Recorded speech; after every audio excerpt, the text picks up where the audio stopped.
Welcome to a deep dive that really promises to challenge some of your deepest assumptions.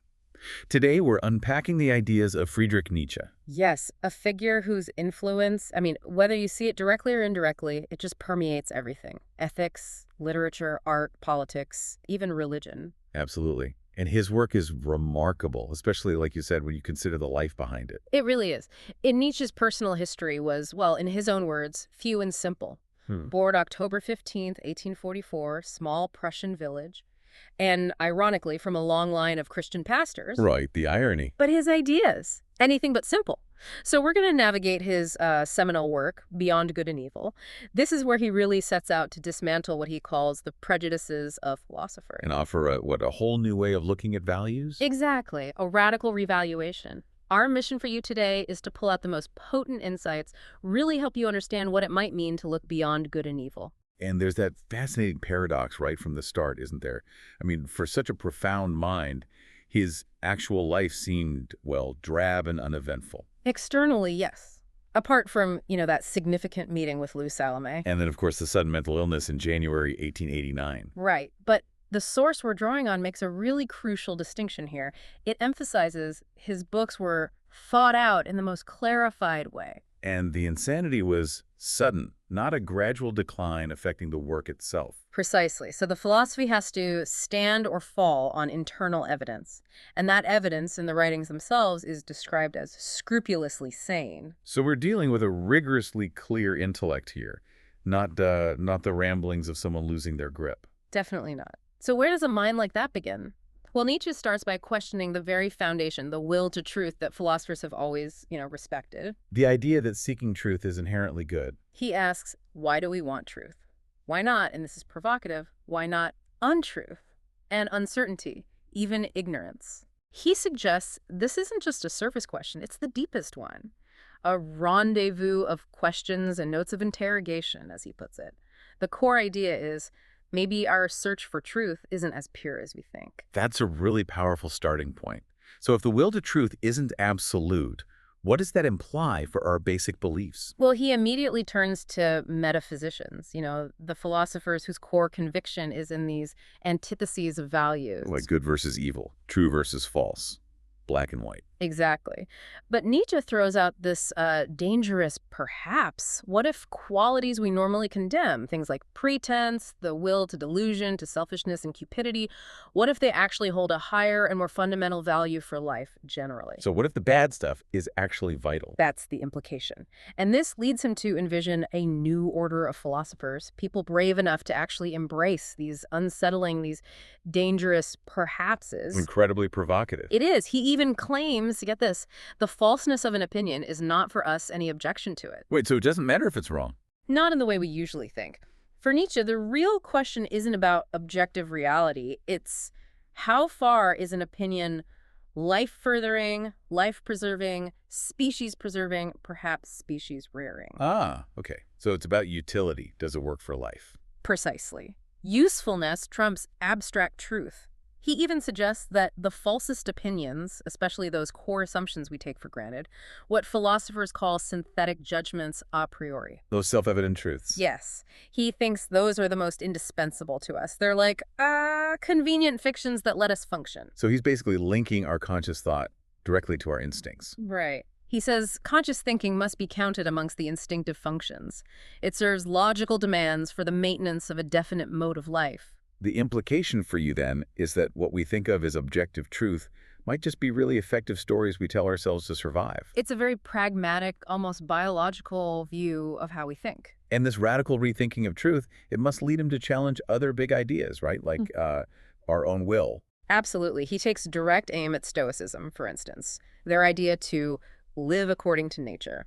Which sounds reasonable enough on the surface. But Nietzsche calls it a fraud of words. He argues nature itself is boundlessly extravagant, boundlessly indifferent, without purpose or consideration, utterly chaotic, really. So trying to live according to that chaos doesn't make sense to him. Not at all. His point is profound.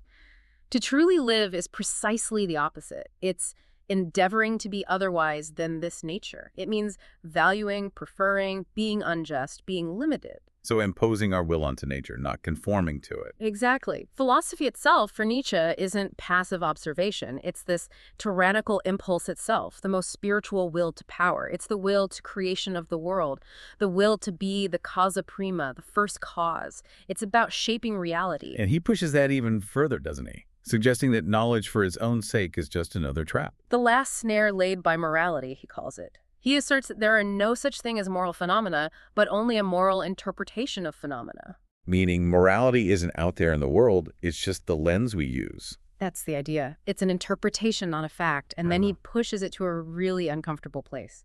He suggests truth itself might be injurious and dangerous. Dangerous. How so? Well, he wonders if the strength of a mind might be measured by the amount of truth it could endure. It forces you to ask, how much unvarnished reality can you actually handle? That's a heavy question. It is. And shifting from objective truth, he then dives into how we understand our own will. He says something quite startling. A thought comes when it wishes and not when I wish. Meaning the sense of a unified, I-controlling thoughts is wrong. A perversion of the facts, he calls it. So if I am not really the master of my own thoughts, what does that do to our idea of agency? Yeah, that's really counterintuitive, that I don't just decide to think something. So if willing isn't simple, how does he see it? He says willing is a unity only in name. Our common sense idea, he thinks, has got the mastery over the inadequate precautions of philosophers in all ages. So philosophers haven't been careful enough. Right. He breaks willing down into a plurality of sensations. There are commanding parts, obeying parts. It's complex. It's just one single command. No. And the common belief that willing suffices for action, or that will and action are somehow the same thing, he thinks that's just a fair amount of certainty we feel, which boosts our sensation of power. So it's more about the feeling of control than the actual mechanics. That seems to be his point, and this leads him to completely dismantle the concept of free will. He calls it crass stupidity. Strong words. Very. He sees it as this idea of causa sui, a cause of itself, which for him is the best self-contradiction that has yet been devised. A logical impossibility. But he doesn't just flip to determinism either, right? He rejects non-free will too. He does. He calls that mythology as well. Ultimately, for Nietzsche, in real life, it is only a question of strong and weak wills. It's about the degree of will, its strength or weakness, not its supposed freedom or lack thereof. Okay, so it's about strength of will. And this connects back to his big idea, doesn't it? The will to power. Absolutely. The world, seen from the inside, defined by its intelligible character, is just will to power and nothing else. And that's not just about, like, dominating others. No, it's more fundamental. It's the basic driving force behind everything. Even something like self-preservation, which we usually think is primary. Yeah, the basic instinct. For Nietzsche, that's only an indirect and most frequent result of the will to power. Survival isn't the end goal. It's a means to exert power, to overcome, to grow. Wow, okay. So this complete rethinking of will and power, it must lead him to morality next. Inevitably. And this brings us to one of his most impactful and, let's be honest, often misunderstood concepts. The difference between master morality and slave morality. Right, I've heard those terms. He notes that in real societies, especially higher and mixed civilizations, these aren't always neatly separated. They often try to reconcile and can even coexist within the same person, within one soul. Okay, so let's break down master morality first. Where does that come from? He sees it originating in a ruling group, a caste that feels pleasantly conscious of being different from the ruled. A sense of natural separation, maybe superiority. Yes. And for them, good isn't about being kind or selfless. It's about having an exalted, proud disposition. They look down on the cowardly, the timid, the insignificant, and especially those just focused on narrow utility. So good is defined by strength, pride, nobility. Exactly. The noble type is a creator of values. They judge things from their own perspective. What is injurious to me is injurious in itself. If they help someone less fortunate, it's not out of pity in our usual sense. More like an overflow of their own strength. An impulse generated by the superabundance of power is how he puts it. It's self-affirming. Good equals noble equals powerful. Okay, so then what about slave morality? How is that different? It arises, as the name suggests, among the abused, the oppressed, the suffering, the unemancipated, those without power. So their values would be different out of necessity. Precisely. In this morality, things like sympathy, the kind, helping hand, the warm heart, patience, diligence, humility, and friendliness attain to honor. Why? Because those things help them survive, help the group endure. Exactly. They are the most useful qualities in their situation. And here, evil isn't weakness. Evil is what inspires fear. Its power, dangerousness, the qualities of the masters. And the good man in this system. Is safe. Maybe easily deceived, even, Nietzsche notes, a little stupid. He observes that where slave morality becomes dominant, language itself tends to equate good and stupid. That's quite a cynical take. It's certainly critical. It's a morality born from utility, yes, but also, importantly, from resentment against the powerful.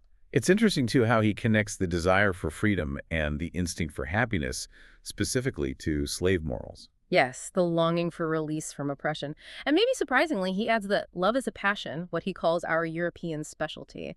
He thinks that must have noble origins. Noble. How so? He attributes its invention to the Provençal poet Cavaliers.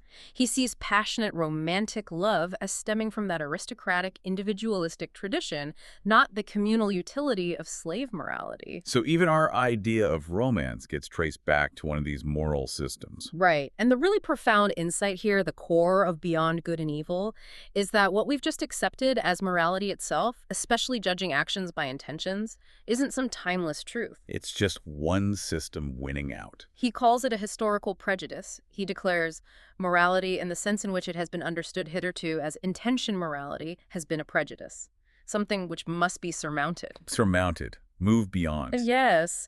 His radical call is for a self-surmounting of morality. He sees this as a difficult, long, secret labor for the most refined minds, even the most wicked consciences, he says. And that means questioning our most cherished values, like altruism. Mercilessly. Yeah. He says the sentiment of surrender, of sacrifice for one's neighbor, and all self-renunciation morality must be mercilessly called to account. So he's telling us to doubt the very basis of selflessness. He also mentions, doesn't he, that what is done out of love always takes place beyond good and evil. Yes, suggesting it transcends these moral categories. And he's deeply skeptical of philosophies claiming disinterested action. He argues anyone who has really sacrificed something knows that he wanted and obtained something for it. Oof. That's a blunt view of motivation, stripping away the comforting illusions. Very much so. And this whole path of radical questioning, it leads him to his ideal of the free spirit. But he's careful about that term, isn't he? He thinks it's misused. Widely misused, yes. The true free spirit, for Nietzsche, isn't just a rebel or nonconformist. It's distinct from what he dismissively calls the glib-tongued and scribe-fingered slaves of the democratic taste. People who just follow trends, even rebellious ones. People who avoid solitude, avoid deep personal thought, prefer the safety of the crowd. The real free spirit is marked by profound independence of mind.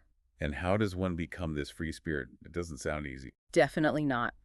Nietzsche argues that hardship is essential. He says severity, violence, slavery, danger, secrecy, stoicism, tempter's art, and devilry of every kind. Wait, devilry. That everything wicked, terrible, tyrannical, predatory, and serpentine in man serves as well for the elevation of the human species as its opposite. Wow. So embracing the darkness, essentially. Or at least acknowledging its role. Acknowledging its role in forging strength, yes. It's a direct challenge to modern ideas that try to eliminate all suffering. He thinks suffering is necessary for growth. That completely reframes the role of the philosopher, too, doesn't it? Absolutely. For Nietzsche, the philosopher isn't just a critic analyzing things. They are a legislator, a creator of values. Not just describing values, but making them. Yes. He states the task demands the creation of values, not just tidying up existing ones. This really goes against the modern trend of philosophy becoming just critique or, specialized academic work. It's about active creation. So if creating values is the goal and suffering is part of the path, right? How does that work? He argues flat out. The discipline of suffering, of great suffering, has produced all the elevations of humanity hitherto. All of them. That's his claim. And he challenges our usual sense of sympathy, our pity for the creature in man, the weak, suffering part. He thinks we should pity something else. Yes. He suggests our sympathy should apply to That which has to be fashioned, bruised, forged, stretched, roasted, annealed, refined to that which must necessarily suffer and is meant to suffer. So sympathy for the potential that needs hardship to be realized. Exactly. He calls it a reverse sympathy. It resists pampering, resists making things easy. True compassion, in his view, involves pushing towards growth, even through pain. That is really tough to square with modern empathy, isn't it? Almost the opposite. It's a huge challenge to our sensibilities, and he doesn't spare anyone. He talks about his disdain for tedious moral philosophies, especially the ponderous English utilitarians. Bentham Mill. Yes, he sees them as unassuming and fundamentally mediocre. He asserts that demanding one morality for all is really a detriment to higher men. Why a detriment? Because he believes there's a fundamental distinction of rank between man, and consequently between morality and morality. A universal system holds back the exceptional, levels everyone down. And the implication of that leveling down? Yeah. He sees it as a real danger. A profound danger. He talks about the possibility of a universal degeneracy of mankind, leading to the man of the future, as idealized by the socialistic fools and shallow-pates. He doesn't mince words there. No. This degeneracy and dwarfing of man to an absolutely gregarious animal is undoubtedly possible, and his loathing for this possible future, he suggests, implies a new mission for philosophers. A mission to fight against this mediocrity. To resist this descent, yes. To champion the possibility of higher types of humans. Okay, so given this radical revaluation of everything, it's not surprising he turns that same lens onto society, culture, relationships. Exactly. He applies the same unsettling critique across the board, showing how deep these moral prejudices run. Let's touch on some of his most provocative and frankly controversial observations, starting with his views on gender. Which are known for being quite problematic by today's standards. Extremely. He states, for instance, that woman wishes to be independent and therefore she becomes a slave. How does he figure that? He argues that woman's great art is falsehood, her chief concern is appearance and beauty, and that men actually honor and love this very art and this very instinct in woman. He even contends that enlightenment hitherto has fortunately been men's affair, men's gift. Okay, yeah, that's rough. And building on that, he sees the emancipation of women, particularly when demanded by women themselves, as a remarkable symptom of the increased weakening and deadening of the most womanly instincts. So women wanting equality is bad in his view. Yeah. He calls it an almost masculine stupidity. He thinks it leads women to unlearn to fear man, thereby sacrificing what he considers her most womanly instincts. Now, obviously, these are reflections of his time and his specific philosophical framework. Right. Important context. We're reporting his views, not endorsing them. Absolutely. They stem from his critique of modern values, which he saw as weakening fundamental drives he associated with gender roles of his era. Okay. What about culture more broadly? Did he critique nations? Oh, yes. He talks about German taste, calling it boorish indifference, where the noblest and the commonest stand there in juxtaposition. No refinement, basically. But he also saw potential. He described the German soul as manifold, formless, and inexhaustible, like a mix of young and aged, too ripe, and yet still too rich in futurity. A nation still figuring itself out, perhaps. And he had thoughts on reading, too. Very pointed ones. He claimed Germans read lazily, how reluctantly, how badly. He lamented that people lost the appreciation for the art in every good sentence, its rhythm, its tempo, its sound, the things vital to ancient oratory. Like we've lost the ear for language. That's the sense. And shifting to politics, he observed Europe's rising nationalism, this national nervous fever and political ambition. He specifically cites anti-French folly, the anti-Semitic folly, the anti-Polish folly. So he saw the dangers of that early on. He did. He noted personally never meeting a German who was favorably inclined towards Jews. But he also had a complex view of Jewish people, calling them a people who alter only, according to the principle, as slowly as possible. A kind of strategic patience. Perhaps.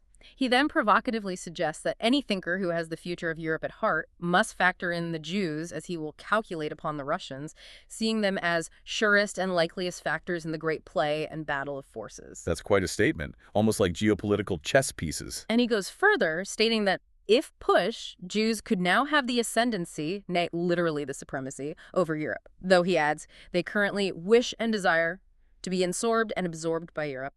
Again, highly controversial observations on group dynamics and influence. And he didn't spare the English either. Not at all. Characterized them as an unphilosophical race. Yeah. He thought they held on to Christianity firmly because they need its discipline for moralizing and humanizing. Ouch. And figures like Darwin, Mill, Spencer. He saw them as mediocre minds, useful for a time perhaps, but ultimately contributing to a general depression of European intellect. Their pragmatism, he felt, dulled deeper thinking. He really had strong opinions on everything. Indeed. And to kind of wrap up this section, he presents this idea he calls the Olympian vice.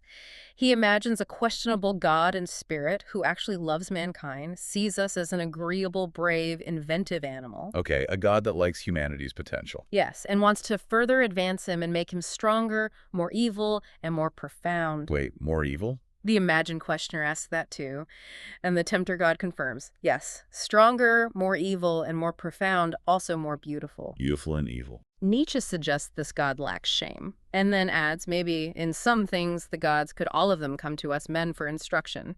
We men are more human. More human than the gods, meaning? Perhaps more complex, more capable of things even gods lack, like shame or maybe certain depths of feeling born from our limitations. It's a final, unsettling thought about human potential, both magnificent and, by our usual standards, terrifying. So we've really covered a lot of ground here, navigating Nietzsche's radical reevaluation of almost everything. Truth, morality, the human itself.